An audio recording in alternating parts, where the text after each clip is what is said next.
आई राजा उदो उदो, आई तुझ्या भवानी माते की जय. आजच्या कथेचे नाव आहे गुप्त तलवारीचं रहस्य, हरवलेली शक्ती. कधी काळी धाराशिवच्या किल्ल्यावर एक दैवी तलवार होती. म्हणायचे की ती तलवार स्वतः तुळजाभवानीने शिवभक्तांना दिलेली होती. पण हळूहळू लोकांमध्ये लोभ वाढला आणि तलवार अचानक गायब झाली. तलवार नसल्यानं गावात अनर्थ सुरू झाले. पिकं वाळली, चोरांचा उपद्रव वाढला आणि गावकऱ्यांना वाटलं आई रागावली आहे. दुसरा टप्पा निवडलेली धाडसी मुलगी. गावात जानकी नावाची एक तरुणी होती. ती दररोज आईच्या मंदिरात उपासना करत असे.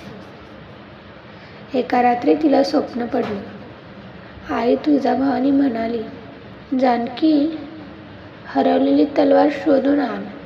ही तुझी परीक्षा आहे. अनेक भास, भीती, मोह तुला भेटतील, पण विश्वास सोडू नकोस. काळ्या डोंगराची वाट. जानकी एकटीच निघाली. मार्गात एक काळा डोंगर आला. पायवाट अरुंद, भोवती रात्रीचा अंधार आणि वरून कावळ्यांचे भयंकर आवाज. अचानक तिच्यासमोर एक सर्पासारखा नाग आला. तो फुटकार काढत म्हणाला, तलवार हवी असेल तर आधी तुझा जीव दे. जानकी थरथरली, पण तिनं आईचं नाव घेतलं, जय तुळजाभवानी, आणि सर्प धुरात विलीन झाला. ब्रह्माचा दरबार.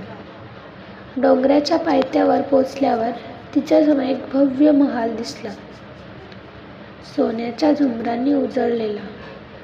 आत गेल्यावर लोक तिला म्हणाले, जानकी, तुला तलवार हवी ना, पण त्याऐवजी तुला सोनं, दागदागिने, वैभव देतो. तुला काही कमी पडणार नाही. क्षणभर तिला मोह झाला, पण तिने डोळे मिटून आईचं स्मरण केलं.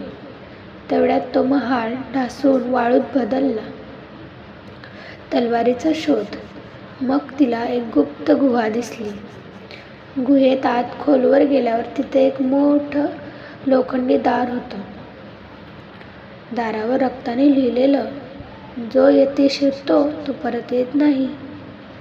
जानकीने धैर्य एकवटलं आणि दार उघडलं.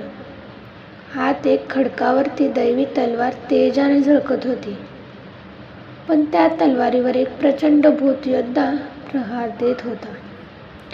तो गरजला, ही तलवार कुणाला मिळणार नाही. जानकी घाबरली नाही. तिनं आईचं नाव घेतलं आणि क्षणात तलवारीतून तेजाचा किरण निघाला. भूत जळून गेला आणि तलवार तिच्या हातात आली. आईचं वरदान. जानकी गावात परतली. तलवार मंदिरात ठेवताच घंटा आपोआप वाजू लागल्या. पिकं हिरवीगार झाली आणि गावात आनंद पसरला. आई तुळजाभवानी प्रकट होऊन म्हणाली, सोनं दौलत नको, खरी श्रद्धा आणि धैर्य ज्याच्यात आहे तोच माझा खरा भक्त. जानकी, तू गावाचं रक्षण केलंस. गावकरी नम्र होऊन म्हणाले, जय आई तुळजाभवानी.